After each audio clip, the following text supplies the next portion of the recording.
Hello नमस्कार दोस्तों, उम्मीद है आप सभी लोग अच्छे होंगे, बढ़िया होंगे आप सभी लोग। तो अभी हम लोग 7th क्लास का जो SCERT की जो किताब है हिस्ट्री का, उसे हम लोग अभी समाप्त करेंगे।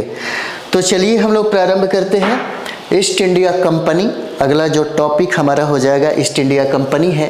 कहता है कि इसके अंतर्गत कई व्यापारी एक साथ मिलकर साझेदारी में कंपनी बनाते हैं। साझेदारी में, क्योंकि आप देखिएगा ईस्ट इंडिया कंपनी का जब गठन हुआ तो उसमें शामिल होने वाले जितने भी व्यापारी थे उनका एक गुट था, यानी कि लाभ और हानि में बराबरी का हिस्सेदारी उन सारे लोगों का था, है ना। किसी भी व्यापारिक गतिविधि से जुड़े लाभ हानि में वे सभी बराबर के साझेदार होते थे। उसके बाद कहता है कि 1704 ईस्वी में औरंगजेब का पोता अजीम उस समय बिहार का सूबेदार बना।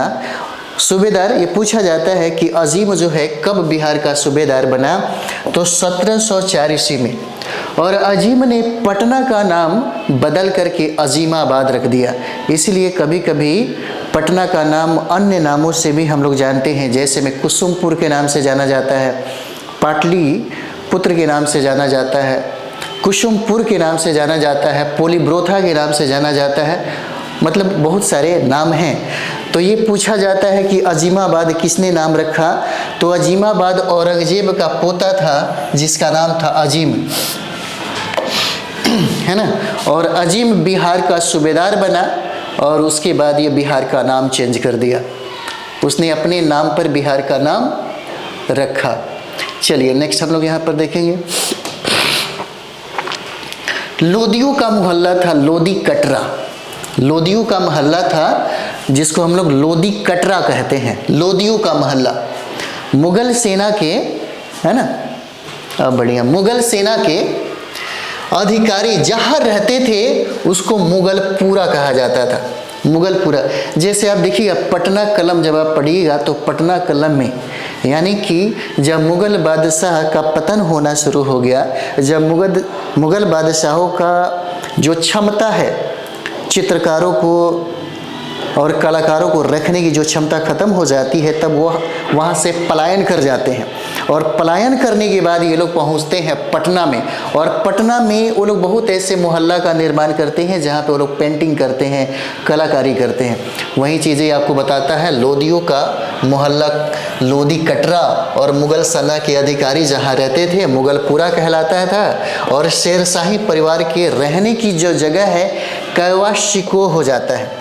उलेमा, साहित्यकार, कवि, शायक का मोहल्ला जो मैदाने फसाहत कहलाता था, मैदाने फसाहत कहलाता था। सब दिया हुआ है SCERT की किताब में, सब SCERT की जो किताब है उसमें सब दिया हुआ है ना।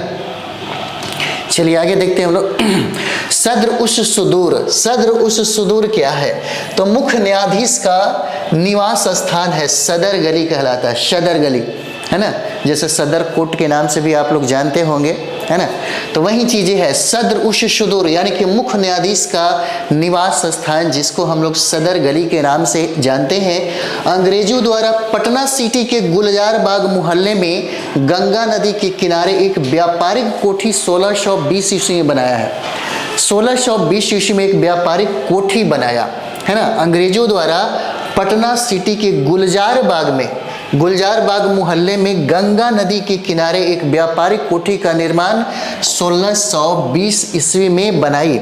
हो सकता है ये सवाल आपसे पूछे और इम्पोर्टेंट भी है। उसके बाद यहाँ पर आगे देखिए, यहाँ पर कहता है ना, कि पटना से अंग्रेज सोरा प्राप्त करते थे, क्योंकि यूरोप में इसकी खूब मांग थी और इससे बारूद बनाया जाता था। बिहार में जब यहाँ पर डच आते हैं, बिहार में अंग्रेज व्यापारी आते हैं, तो उनका मकसद होता है चीनी का, सूती कपड़ों का, है ना, और बारूद का व्यापार करना, क्योंकि बारूद का डिमांड था यूरोप में, है ना। सोरा से बारूद बनाए जाते थे, इसलिए सबसे ज़्यादा इसका व्यापार किया गया। और यहाँ पे देखिए पटना से चावल और चीनी बंगाल के बाजारों में जाता था। पटना से चावल और चीनी बंगाल के बाजारों में जाता था, और पटना के निकट लखावर कपड़ा उत्पादन का प्रमुख केंद्र था। लखावर कपड़ा का ये प्रमुख केंद्र हो जाता है। उसके बाद हम लोग आगे देखते हैं, आगे देखिए यहाँ पर कहता है कि 1620-21 ईस्वी में, है ना, 1620-21 ईस्वी में अंग्रेज द्वारा पटना में रेशम से धागे बनाने के कारखाने निर्माण किया गया था। निर्माण कब किया था? 1620-21 में अंग्रेजों के द्वारा पटना में रेशम से धागे बनाने का कारखाना जो है इसको बनाया गया था। और 1580 ईस्वी में मुगल बादशाह अकबर ने टकसाल की स्थापना की। टकसाल की स्थापना यानी कि जहां पर सिक्के बनाए जाते हैं, जहां पर सिक्के बनाए जाते हैं, कब? 1580 ईस्वी में। 1580 ईस्वी में मुगल बादशाह अकबर के द्वारा यहाँ पर टकसाल की स्थापना होती है। और 1705 ईस्वी में अजीम के समय में यहाँ बनाए गए सिक्कों पर अजीमाबाद शब्द का प्रयोग किया गया है। हो सकता है ये सवाल यदि आपसे पूछे, है ना, तो उस समय कन्फ्यूज नहीं होइएगा। 1705 में, क्योंकि आप देखिएगा, और ये अजीम जो है औरंगजेब का पोता रहता है, क्योंकि औरंगजेब की मृत्यु 1707 ईस्वी में हो जाती है। और उसी समय यानी कि औरंगजेब के समय में ही बिहार का सूबेदार अजीम को बनाया जाता है, मोहम्मद अजीम को बनाया जाता है। और मोहम्मद अजीम पटना का नामकरण अपने नाम से करता है, जिसका नाम है अजीमाबाद। पूछा गया सवाल है। तो 1705 में अजीम के समय यहाँ बसाए गए सिक्कों पर अजीमाबाद शब्द का प्रयोग किया गया, यहाँ पर किया गया, है ना। चलिए, आप लोग किताबें ज़रूर पढ़िए, किताब बहुत ज़रूरी है, कोई शॉर्टकट रास्ता नहीं है। एक बार टीचर बनने के लिए थोड़ा सा मेहनत करने की ज़रूरत है, बाकी कुछ नहीं, सिर्फ मेहनत के बल पे ही कंप्लीट करा जा सकता है। 1705 ईस्वी में अजीम के समय में यहाँ बनाए गए सिक्कों पर अजीमाबाद शब्द का प्रयोग किया गया। और गुजरात में जैन व्यापारियों का बोलबाला था। गुजरात में अभी भी देखिएगा, ऐसा नहीं है कि उस समय बोलबाला था तो आज नहीं है, आज भी सबसे ज़्यादा है। और जैन व्यापारी यानी कि भारत में सबसे बड़े बड़े जो व्यापारी हैं, सबसे बड़े बड़े व्यापारी जो हैं वो जैन धर्म के मानने वाले ही हैं, अनुयायी ही हैं। और जैन धर्म का, क्योंकि देखिएगा जैन धर्म सबसे कठोर अहिंसावादी है, कठोर अहिंसा का पालन करने वाला जैन धर्म है। और जैन धर्म में अगर देखा जाए तो व्यापारियों की सबसे ज़्यादा बोलबाला है, व्यापारी लोग इसको सबसे ज़्यादा स्वीकार करते हैं। और यही वजह है यहाँ पर कि जैन धर्म भारत में सबसे ज़्यादा शिक्षित है।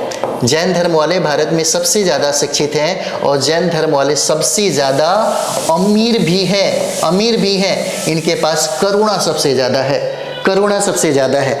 और यही वजह था कि आप देखिएगा जैन धर्म जो है बुद्ध के समय में मध्यम मार्ग होने की वजह से बौद्ध धर्म भारत ही नहीं बल्कि पूरी दुनिया में प्रसिद्ध हुआ। लेकिन जैन धर्म में थोड़ी सी बात ये थी कि कठोरता यानी कि कठोर व्रत यानी कि अहिंसा का पालन ऐसे करना था कि समझिए कि लोग अपने रास्ते में चलते हैं तो झाड़ू से रास्ता को बहारते हैं, है ना, और नाक में मास्क लगाकर चलते हैं ताकि छोटे मोटे कीड़े मकोड़ों की भी मृत्यु न हो जाए। ऐसी इनकी यानी कि अहिंसावादी नीतियां हैं।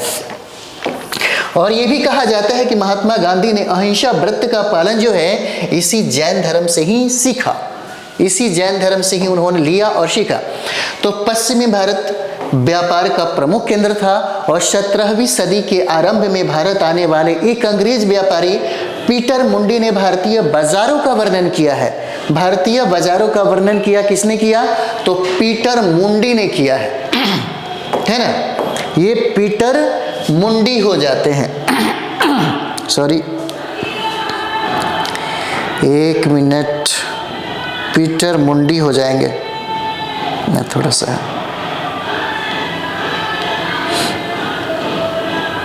चलिए पीटर मुंडी हो जाते हैं, है ना। उसके बाद यहाँ पर देखिए कहता है कि पुर्तगाल भारत में व्यापारिक पैठ स्थापित करने वाला पहला यूरोपीय देश बन गया। प्रश्न ये भी पूछा जाता है कि भारत में सबसे पहला कौन यूरोपीय व्यापारी आया?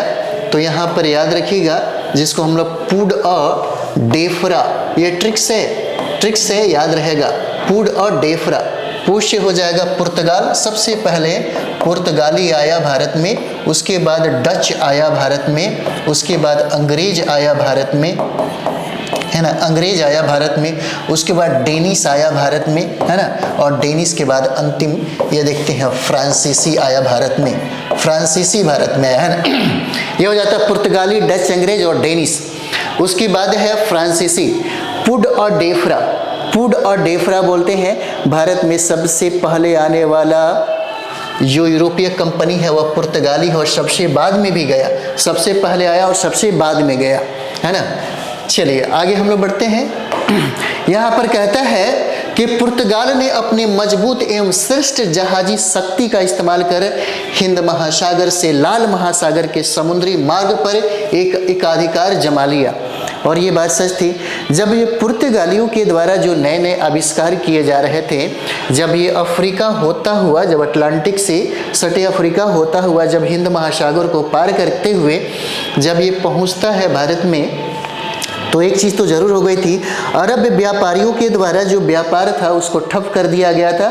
जो मजबूरी था व्यापार करना, और व्यापार करने के लिए जो रास्ता समुद्र का जो खोज किया पुर्तगालियों के द्वारा, भारत आते आते पुर्तगालियों को ये बात समझ में आ गई कि जब तक अगर हम समुद्र में अपनी शक्ति को नहीं बढ़ाते हैं, जब तक हम समुद्र में अपनी दबदबा को नहीं बढ़ाते हैं, हम एकाधिकार स्थापित नहीं कर सकते व्यापार में। और यही वजह है कि पुर्तगाली समुद्र में सबसे ज़्यादा शक्तिशाली हो गया, जिसके वजह से पुर्तगालियों को समुद्र का स्वामी कहा जाने लगा, है ना, स्वामी कहा जाने लगा। नेक्स्ट हम लोग यहाँ पर देखेंगे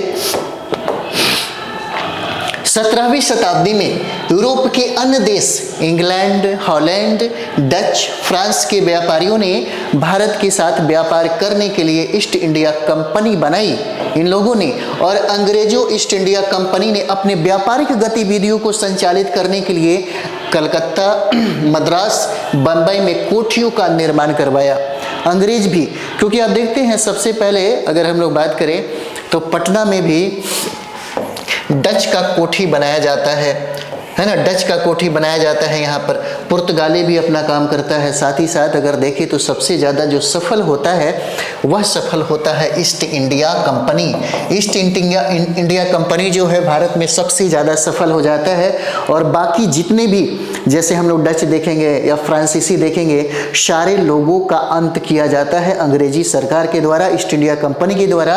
और उसके बाद अपना प्रभुत्व जो है, यानी कि अपना व्यापार पे एकाधिकार जो है वह स्थापित कर लेता है ईस्ट इंडिया कंपनी। इतना ही नहीं, आप देखिएगा 1608 की बात है, 1608 में 1616 में यानी कि हॉकिंस को भी भेजा जाता है जेम्स प्रथम के द्वारा कि आप वहाँ पर जाइए और वहाँ पर मुगल जो बादशाह है, मुगल बादशाह से वहाँ पे कोठी बनाने की अनुमति प्राप्त कर लीजिए।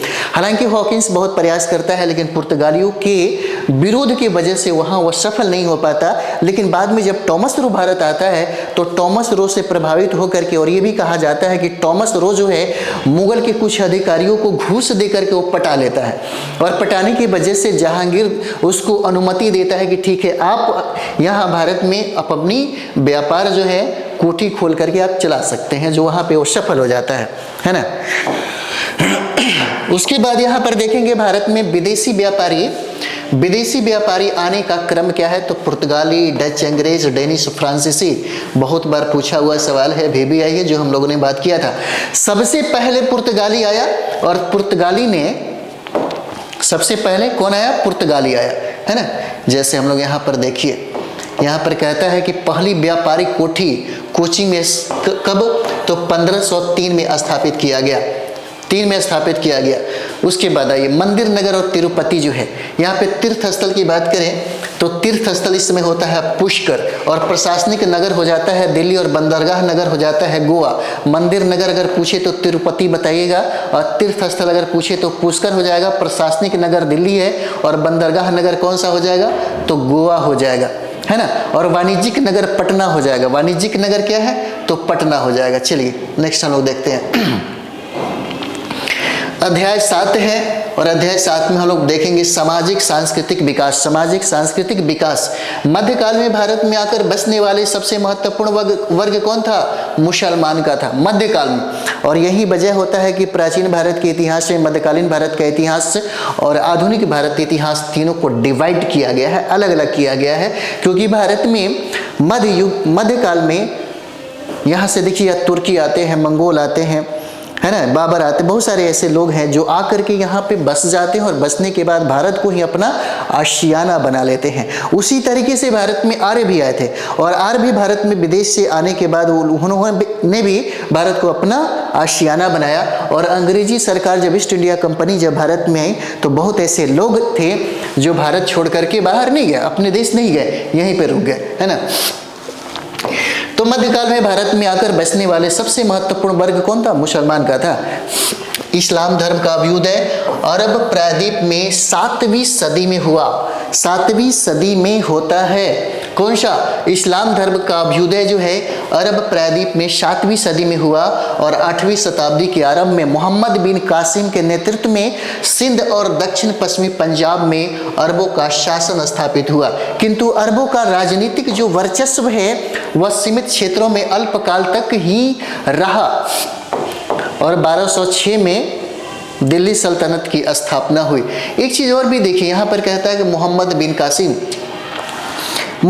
कासिम 17 साल का एक लड़का, 17 साल में देखिए, 17 साल में भारत के लोगों को, जो बड़े बड़े यहाँ पर राजपूत जो राजा हुआ करते थे, 17 साल का एक मामूली सा लड़का हराता है और हराने के बाद यहाँ पर सत्ता को स्थापित करता भी है। और साथ ही साथ ये भी देखिए, आने वाले जितने भी मुसलमानों के लिए यानी कि आक्रमणकारी जो है उनके लिए जो मार्ग है वह मार्ग सुगम बना देता है। और यह जो मोहम्मद बिन कासिम जो है यह प्रेरणा का पात्र भी बन जाता है। और यही वजह है कि भारत में बार बार से आक्रमण होने लगते हैं और यहाँ के लोग सिर्फ तमाशा ही देखते रह जाते हैं, है ना।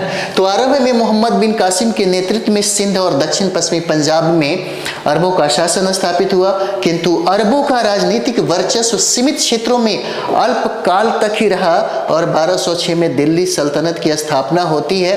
इसकी स्थापना जो कुतुबुद्दीन ऐबक पहला शासक बनते हैं और बाद में इल्तुतमिश के द्वारा सुदृढ़ता प्रदान किया जाता है, जिसको हम लोग दिल्ली सल्तनत का वास्तविक संस्थापक मानते हैं। और बिहार में तुर्कों की सत्ता के पहले ही सूफियों का आगमन हो गया था।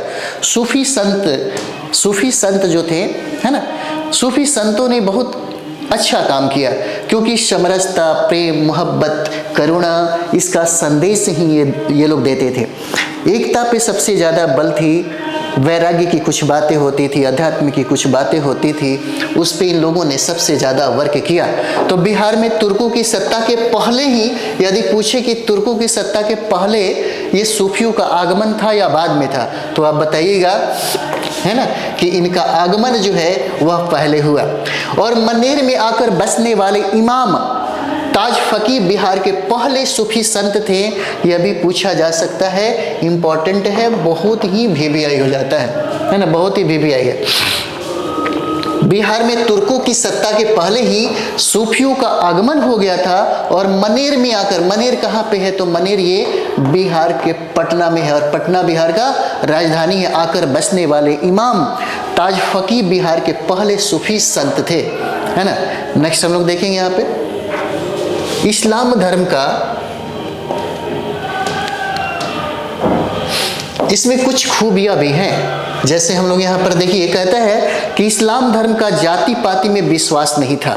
ये बहुत अच्छी बात है, इस्लाम धर्म का जाति पाति में विश्वास नहीं था। लेकिन एक चीज़ देखिएगा, जब भारत में जब यह धर्म ज़्यादा प्रसारित होने लगा, जो खास करके जो भारत में रहने वाले जो वंचित समाज के जो लोग थे, ओबीसी थे, SC/ST थे, उन लोगों ने जब इस धर्म को अपनाया तो उस धर्म में जो हिंदू धर्म की जो कर्मकांड जो प्रवृत्ति थी वह शुमार हो गई। और इन लोगों में आज भारत में देखिए, यहाँ इन मुसलमानों में जाति पाति देखने को भी मिलती है।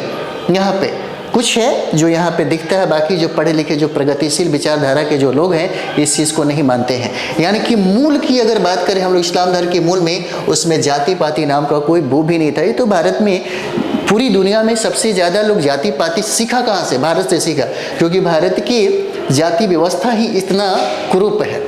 तो यहाँ पर देखिए, यहाँ पर कहता है कि फिर भी हिंदू धर्म से इस्लाम धर्म को अपनाने वाले उच्च जाति के लोगों को अशरफ और निम्न जाति के लोगों को अजलाफ कहा जाता है। अजलाफ कहा जाता है, क्या है?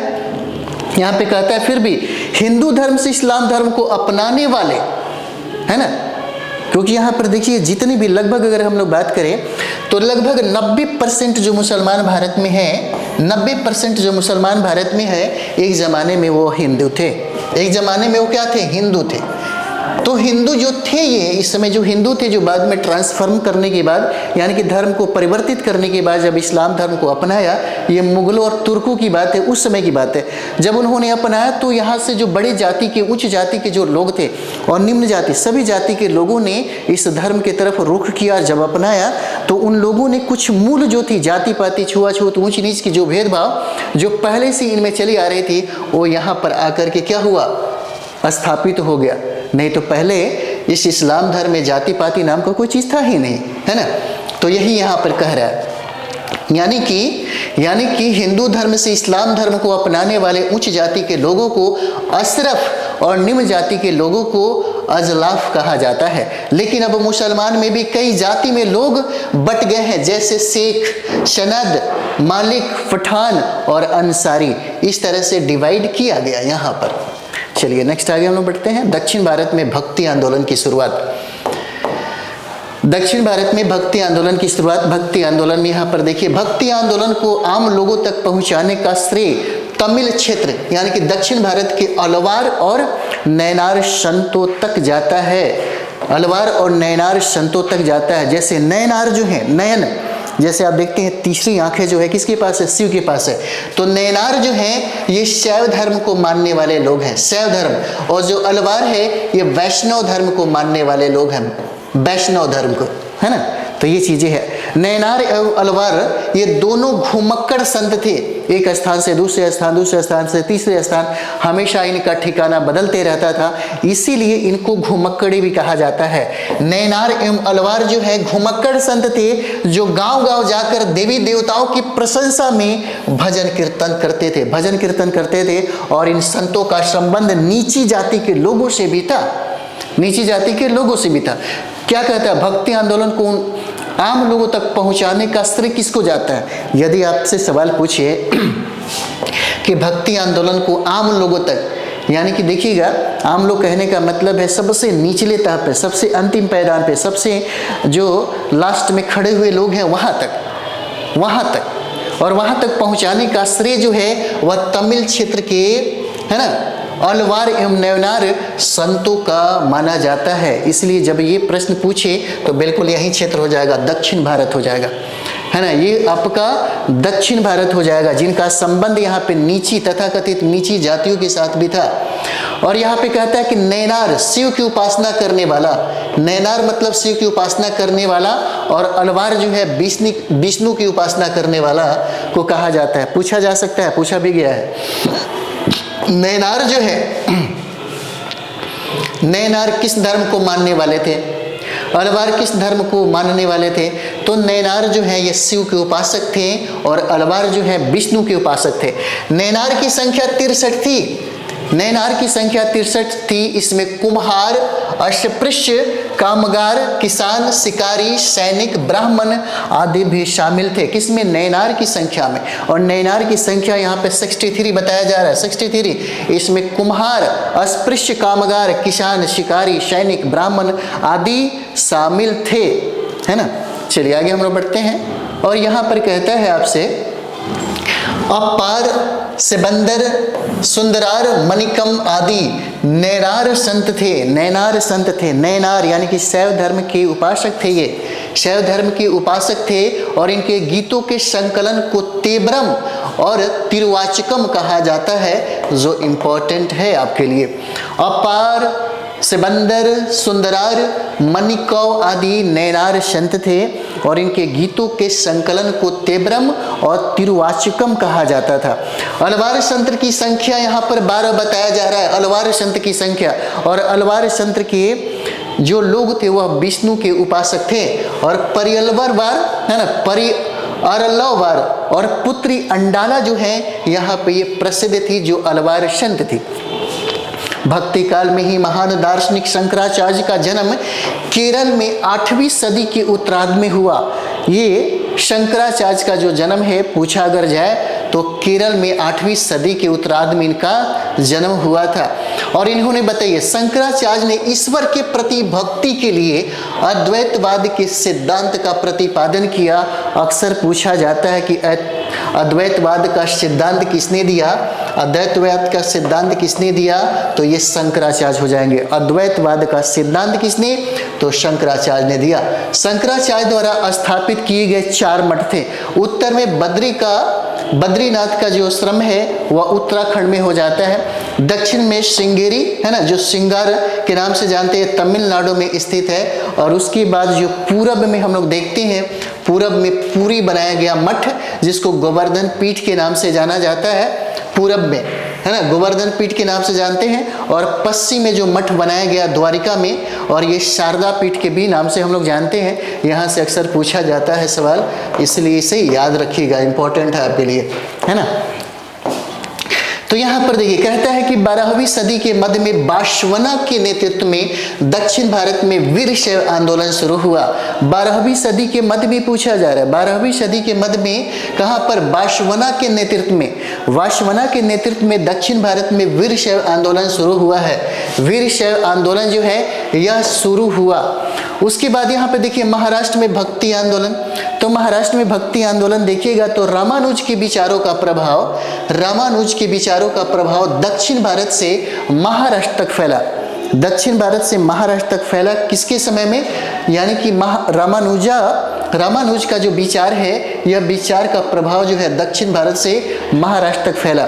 दक्षिण भारत से महाराष्ट्र हो जाएगा, है ना। उसके बाद यहाँ पर देखेंगे महाराष्ट्र के संतों ने भक्ति की यह परंपरा पंढरपुर में विट्ठल स्वामी यानी कि विष्णु का एक रूप जो श्री कृष्ण के रूप में किया जाता है। महाराष्ट्र के संतों ने भक्ति की यह परंपरा पंढरपुर में विट्ठल स्वामी की यानी कि विष्णु का एक रूप जो श्री कृष्ण के रूप में किया जाता है। इसकी रचनाओं को अभंग कहते हैं, इंपॉर्टेंट है। इसकी रचनाओं को क्या कहते हैं, तो इसकी रचनाओं को अभंग कहते हैं। और महाराष्ट्र के भक्ति संतों का नाम गणेश्वर, नामदेव, एकनाथ, तुकाराम, ज्ञानेश्वर, सक्कूबाई और चोख मेला है। यहाँ से प्रश्न पूछे जाते हैं, इंपॉर्टेंट है। यहाँ से प्रश्न जो है पूछे जाते हैं, इंपॉर्टेंट है। इसकी रचनाओं को हम लोग क्या कहते हैं, अभंग कहते हैं। और महाराष्ट्र के भक्ति संतों का जो नाम है गणेश्वर है, नामदेव है, एकनाथ है, तुकाराम है, ज्ञानेश्वर है, सक्कूबाई है, चोख मेला है। रामानंद राम भक्त संप्रदाय के प्रवर्तक थे। रामानंद जो है ये पूछा जाता है, राम भक्त संप्रदाय के प्रवर्तक थे। ये पूछा जाएगा कि किस धर्म से ताल्लुक ये रखते थे रामानंद, तो ये राम भक्त संप्रदाय के प्रवर्तक थे। और रामानंद के शिष्य 2 भागों में विभक्त हो गए। एक का नाम शगुन है, दूसरा निर्गुण है। शगुन और निर्गुण 2 भागों में इनके शिष्य जो हैं वह डिवाइड हो जाते हैं। इन्हीं के शिष्य थे जिनको हम लोग कबीर बोलते हैं, है ना। उसके बाद रविदास जी हैं, सारे लोग इन्हीं के होते हैं शिष्य। सगुन संप्रदाय के प्रमुख संत है तुलसीदास थे। रामचरितमानस को उन्होंने अवधी भाषा में लिखा। यदि आपसे पूछे रामचरितमानस की अवधी भाषा में किसने लिखा रामचरितमानस को, तो ये तुलसीदास हो जाते हैं। तुलसीदास ने ही रामचरितमानस को अवधी भाषा में लिखा। मीराबाई का संबंध मेवाड़ एवं मारवाड़ के राजघरानों से था। मीराबाई का संबंध जो है मेवाड़ एवं मारवाड़ के राजघरानों से था। और मीराबाई दलित वर्ग के रैदास के शिष्या थी। रैदास के ये शिष्या हो जाती हैं, शिष्या बनी रविदास के। और बंगाल के चैतन्य महाप्रभु ने शैशवावस्था में ही संन्यास ग्रहण कर वैष्णव धर्म का सरल और नैतिक रूप से प्रस्तुत किया। बंगाल के चैतन्य महाप्रभु, पूछा जा सकता है कि चैतन्य महाप्रभु का संबंध किस राज्य से है, तो बंगाल हो जाएगा। और ये भी पूछा जाएगा किस धर्म को सरल बनाने में इन्होंने प्रस्तुत किया था, तो ये वैष्णव धर्म का सरल और नैतिक रूप से इन्होंने प्रस्तुत किया। और बचपन में ही चैतन्य महाप्रभु जो है वह सन्यासी बन गए थे। कबीर के विचारों का संग्रहण को हम लोग बीजक कहते हैं, बहुत इंपॉर्टेंट है। बीजक यानी कि बीजक है क्या, तो कबीर के विचारों का एक संग्रह है जिसको बीजक कहा जाता है। बीजक उसके बाद गुरु ग्रंथ साहब का संकलन जो है गुरु अर्जुन देव ने किया, जो सिखों के 5वें गुरु है। और कबीर जो है, कबीर रामानंद के शिष्य थे, जो हमने आपको कहा था। उसके बाद आइए बिहार के संत दरिया साहब। बिहार के संत दरिया साहब, यहां से प्रश्न पूछा जाता है। तो दरिया पंथ के प्रवर्तक दरिया साहब को उनके अनुयायियों द्वारा कबीर का अवतार भी माना जाता है। किसको? दरिया पंथ के जो प्रवर्तक है दरिया साहब को कबीर का अवतार भी कहा जाता है। यदि पूछिए आपसे तो जरूर बनाइएगा। दरिया पंथ के प्रवर्तक कौन है? तो दरिया साहब। उनके अनुयायियों द्वारा कबीर का अवतार भी कहा जाता है। और दरिया साहब के विचारों में एकेश्वरवादी भावना थी। एकेश्वरवादी, सिर्फ एक ही, एकेश्वरवादी मतलब एक ही ईश्वर। तो दरिया साहब के विचारों में एकेश्वरवादी भावना थी। और ईश्वर को दरिया साहब ने निर्गुण और निराकार माना। गुरु नानक कहते हैं कि कबीर के समकालीन जो है, कबीर के समकालीन गुरु नानक थे, है ना। कबीर के समकालीन कौन थे? गुरु नानक थे, पूछा जा सकता है। तो भारत में सबसे पहले सूफी खानकाह की स्थापना का श्रेय जो है सुहरावर्दी सिलसिले के संत बहाउद्दीन जकारिया को जाता है। बहाउद्दीन जकारिया, तो बहाउद्दीन जकारिया का संबंध किससे है? सुहरावर्दी सिलसिला से है। सुहरावर्दी सिलसिला से, यानी कि भारत में सबसे पहले सूफी खानकाह की स्थापना का श्रेय जो है किसको? सुहरावर्दी सिलसिले के संत बहाउद्दीन जकारिया को है। और यहाँ सूफी संतों द्वारा जहाँ इस्लाम एवं रहस्यवादी चिंतन की शिक्षा प्रदान की जाती है यहाँ पर, है ना। और गुरु को पीर कहा जाता है और शिष्य को मुरीद कहा जाता है। यहाँ पर गुरु को पीर कहा जाता है और शिष्य को मुरीद कहा जाता है। मुरीद। चलिए आगे हम लोग बढ़ते हैं।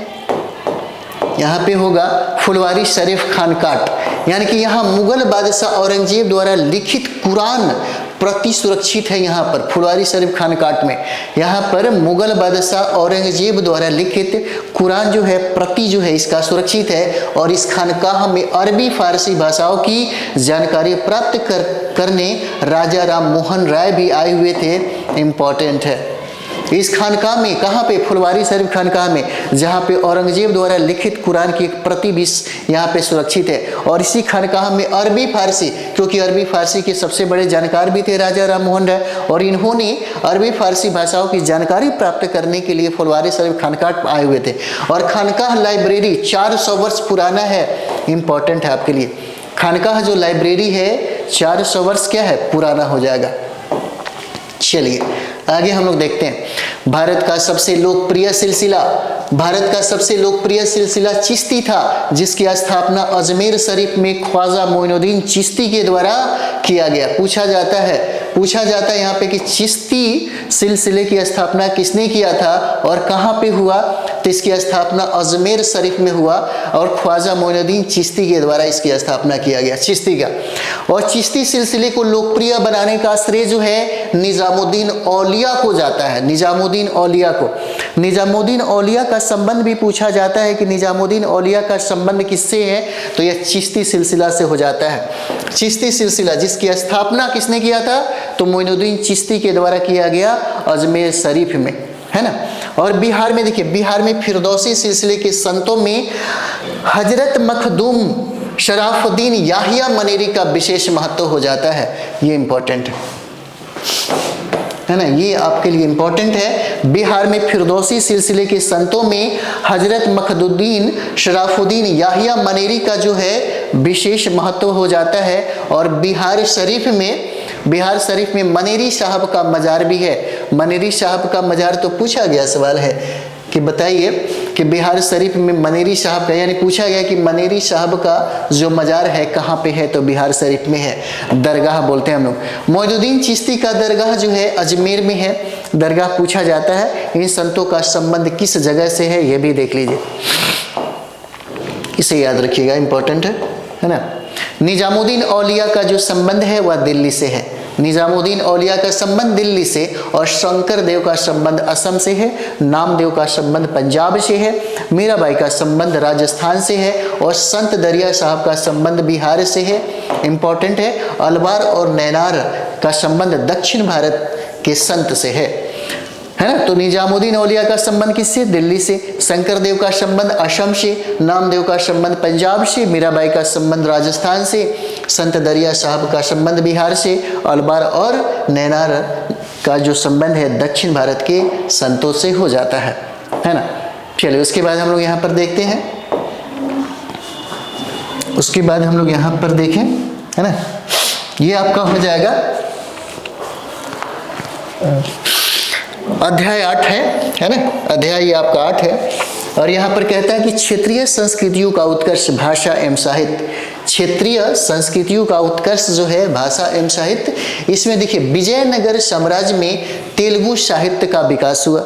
विजयनगर साम्राज्य में पूछा जा सकता है कि तेलुगु साहित्य का सबसे ज्यादा विकास कहाँ पे हुआ, तो ये विजयनगर साम्राज्य में हुआ, विजयनगर साम्राज्य में। और बहमनी राज्य में मराठी प्रशासन की भाषा रही है।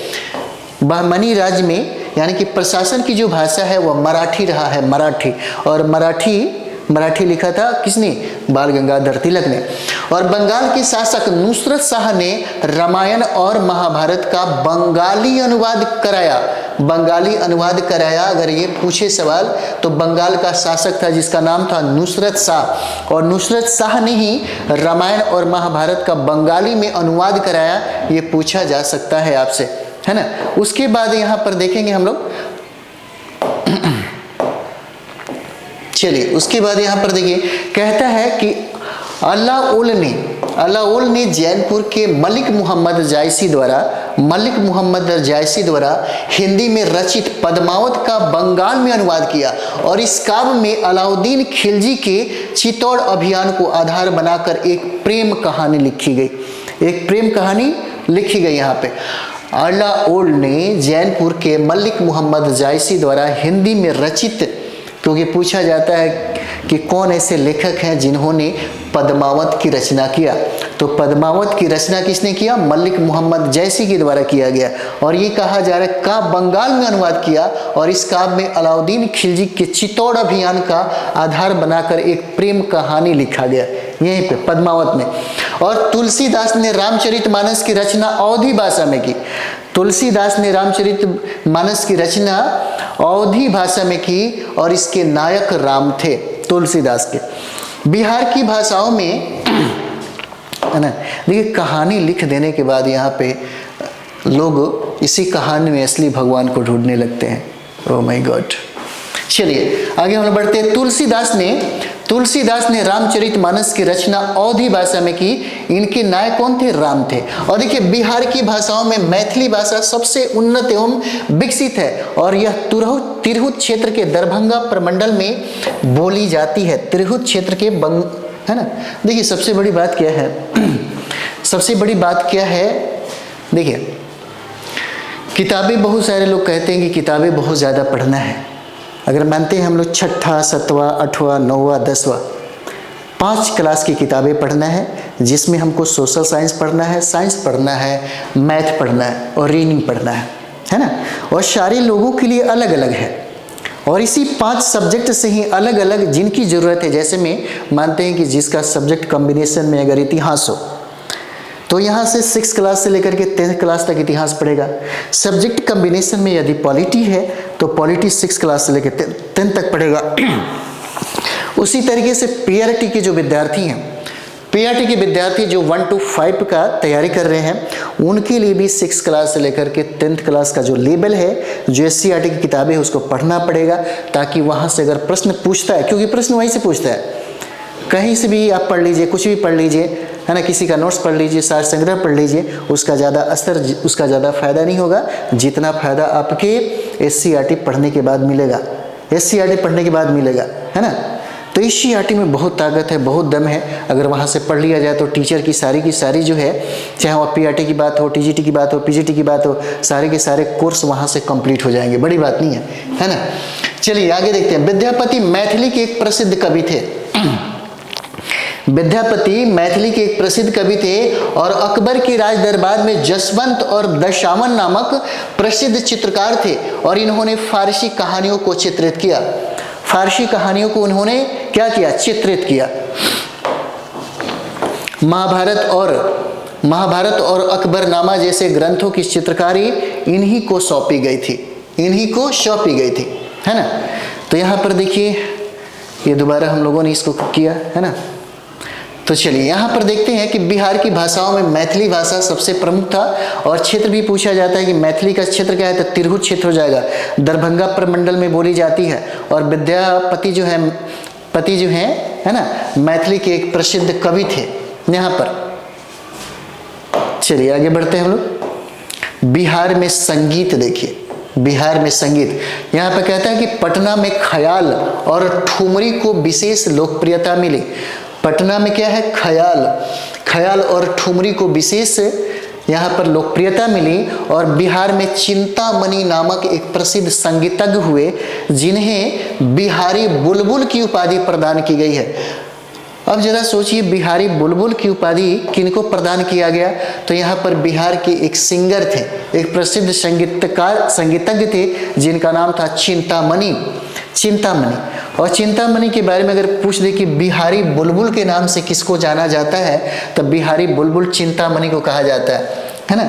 जिसको बिहार कोकिल किसको कहते हैं, तो बिहार कोकिल विद्यापीठ को कहते हैं, और बिहार कोकिला जो है सरदा सिन्हा को कहा जाता है, और भारत की स्वर कोकिला लता मंगेशकर को कहा जाता है ना। तो ये बहुत इंपॉर्टेंट है। अभी ये सोचिए कि यह प्रश्न जो है अगर पूछे बीपीसी, तो क्या लगता है कि एनसीईआरटी पढ़ लीजिएगा आपसे बन जाएगा, या लगता है कि किसी का सार संग्रह पढ़ लीजिएगा तो बन जाएगा? नहीं बनेगा। इसलिए हम आपको कहते हैं कि आप एक बार एससीईआरटी पढ़िए, एससीईआरटी पढ़िएगा, सारे के सारे प्रश्न बन जाएंगे, यहीं से ही बनेंगे। चलिए, उर्दू की लिपि जो है वो फारसी है ना, और फारसी के विकास के लिए लाहौर पहला केंद्र बना। उर्दू की लिपि क्या, फरासी, और फारसी के विकास के लिए लाहौर जो है वह पहला केंद्र बना। उर्दू का शाब्दिक अर्थ क्या है, शिविर या खेमा होता है। उर्दू का शाब्दिक अर्थ शिविर या खेमा है, और उर्दू की उत्पत्ति 11वीं शताब्दी में हुई। इंपॉर्टेंट है, पूछा जा सकता है कि कब हुआ, तो 11वीं शताब्दी में इसकी उत्पत्ति हुई। उर्दू की उत्पत्ति होती है ना। पूछिए उत्पत्ति कब हुआ, तो इंपॉर्टेंट है। चलिए आगे हम लोग देखते हैं अध्याय 9। अध्याय 9 में कहता है कि 18वीं शताब्दी में नई राजनीतिक संरचनाएं, यानी कि 18वीं शताब्दी में जिन नए राज्यों का उदय हुआ उनमें सबसे प्रमुख राज्य था बंगाल, अवध और हैदराबाद। तकावी ऋण, किसानों को राज्य द्वारा दिया जाने वाला ऋण जो है, इसका उद्देश्य पैदावार को बढ़ाना होता है। जिस तरह से भारत सरकार भी तो देती है ऋण, सब्सिडी देती है। उस समय मुगल बादशाह है ना, और दिल्ली सल्तनत में दिल्ली सुल्तान भी थे जो तकावी ऋण देते थे किसानों को, ताकि वहाँ पे उच्च पैदावार हो सके, किसानों की हालत जो है वह सुधर सके। तो यही है तकावी ऋण, किसानों को राज्य द्वारा दिया जाने वाला ऋण है। इसका उद्देश्य पैदावार को बढ़ाना होता था। और सवाई जयसिंह, यहाँ पे सवाई जयसिंह भी देखिए, तो सवाई जयसिंह यहाँ का सवाई जयसिंह जो है, यानी कि 1681 से लेकर के 1743 तक, यानी कि सबसे श्रेष्ठ राजपूत शासक। वह एक विख्यात खगोल शास्त्री था। बहुत बार सवाल पूछा गया, यहाँ से सवाल एक बार यूपीएससी में भी पूछा गया है, यूपीएससी में, है ना, यूपीएससी में पूछा गया है कि उन्होंने पर्यवेक्षणशाला की स्थापना करवाई थी 5 जगह, जैसे आगरा, दिल्ली, जयपुर, मथुरा, है ना, और उज्जैन में पर्यवेक्षणशालाएं बनवाई थी। ये याद रखिएगा, इंपॉर्टेंट है। यानी कि सवाई जयसिंह सबसे श्रेष्ठ राजपूत शासक थे, और वह एक विख्यात खगोल शास्त्री था, और इस क्षेत्र में उसकी गणना बहुत हद तक सही थी। कहा जाता है कि उसने आगरा, दिल्ली, जयपुर, ये जो क्षेत्र है, जो साइट है, उसको याद रखिएगा। उसने आगरा, दिल्ली, जयपुर, मथुरा और उज्जैन में पर्यवेक्षणशालाएं बनवाई, और यूनानी रेखा गणित, यूक्लिड की पुस्तक रेखा गणित के तत्व का संस्कृत में अनुवाद भी करवाया। यूनानी रेखा गणितज्ञ जो है, यूक्लिड की पुस्तक रेखा गणित के तत्व का संस्कृत में उन्होंने अनुवाद भी कराया, है ना। चलिए, तो हम लोग नेक्स्ट वीडियो में देखते हैं शिवाजी का जन्म 1627 में सिवनेर दुर्ग में हुआ। तो यहाँ से हम लोग इसको, है ना, कोशिश करेंगे कंप्लीट करने का। एक वीडियो और होगा जो समाप्त हो जाता है ना।